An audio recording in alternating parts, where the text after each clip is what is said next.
Hey guys, welcome to our last topic in Chapter 6. How does microbial growth work?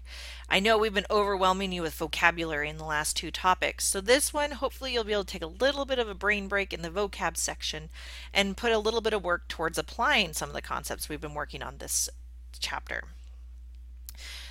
This is a short topic, but once again, same reason it's important before.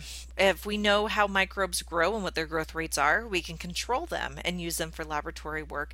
Or if we want to stop them, we can stop the growth within those environments. So here are our topic objectives. We only have a few this time, so that's good. A little bit of a break, but they're a little bit complicated. So make sure you understand them fully and let me know if you have any questions about them. So now let's talk about how cells divide. It's critical if we're going to talk about cell growth to know how they grow, right? And microbes, especially bacteria, use binary fission.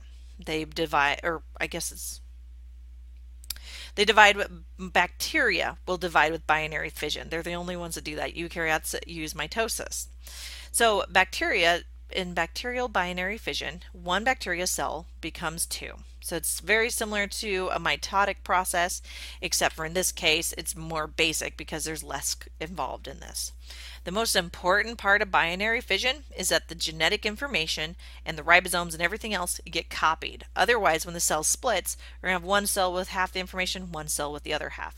So it's really, really important that we understand how those two copy. And we're not going to go into that in this chapter. What we're in this topic, what we're looking for is growth.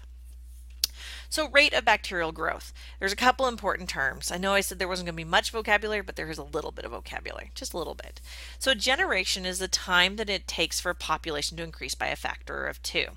And generation time or doubling time is the time required for the complete fission cycle. Okay, so make sure you understand those two concepts. Bacterial growth always occurs exponentially. You can see that on the chart on the top with that red line is the growth. And this is because we start with one cell, we go to two cells go to four cells, cells go to 8 cells, etc. So it doubles every time. And so that makes sense that it would start off slow because the numbers are low, but then once you reach a certain amount, it's going to go crazy. And you can see kind of an example of that on the bottom picture here. So it's really important to understand that this is an exponential growth, and it's always an exponential growth. The exponential growth may be a different time point, but they're always in a constant rate depending on the microbe that we're talking about. So this exponential growth is part of the overall growth curve. And you can see exponential growth phase here in the second spot. So first we have lag phase in the growth curve.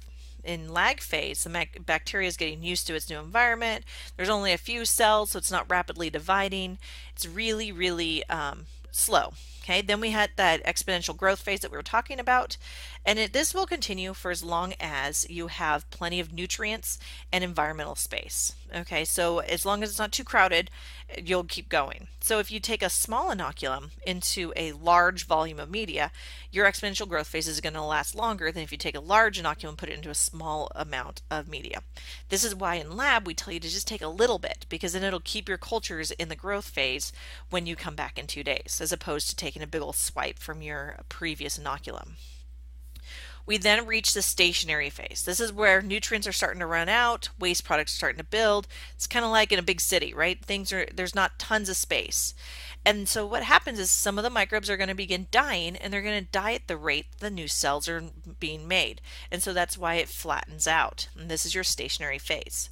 This will last for as long as it can until the waste builds up to such a place that the death phase begins. In the death phase, more cells start dying than dividing. Now, you can catch this to a point where some cells will always remain viable. There should never be a place where the entire culture dies unless you've done something to it. But it's important to be able to catch it there. Now, when we work in the laboratory, we always want to catch our cultures in the exponential growth phase. Bacteria behave more typically when they're in the growth phase than when they are in the stationary or the death phase. This is why we try to have you inoculate little bits so we can do it like that. If they're in the death phase, some of their characteristics may be different and they may not behave normally. So it's really important to try to always catch them in the growth phase. And as you can see here on this table, it shows that the time is much smaller than what is our normal what we do in lab, where we have 48 hours, but that's because it's just a condensed version. And this curve will vary depending on the cell type. For instance, E. coli doubles rapidly, and so their growth curve is a lot more condensed than some that grow more slowly. Lastly, let's talk about how we calculate growth. It's important if we're growing to know how many cells we have. And there are three different ways that we do this. The first is with turbidity, and you can see that in the bottom picture here. In the bottom picture, what we use is a machine, and we will shine light through it, and that will tell us how much light is being transmitted and basically how turbid it is, how cloudy it is. If it's really turbid, then we can get that measurement. If it's less turbid, we can get that measurement, and then we will apply it to some known standards and that allows us to determine the turbidity or the cell growth based on those calculations. Turbidity is quick and simple. It's an easy way to do it as long as you have the previous calculations already worked out. So if you're just looking for something fast, turbidity is the way to go. We can then count, and this process gets a lot more complicated and takes a lot more time. We can do serial dilutions like you guys have done in lab. We can also do direct counts, and we can also use flow cytometers to do the count. So there's a variety of different ways, but they're all more cumbersome than just the turbidity. But it gives you a much more accurate count. You know pretty much exactly where you're falling. The last is genetic probing. This is a lot more involved process, a lot more expensive. In this case, we use RNA to determine how many cells are present. So it's really accurate. It's also really expensive. So that's where we go from here. So that's why turbidity is the easiest and the cheapest, to genetic probing is the most expensive and to an extent time consuming.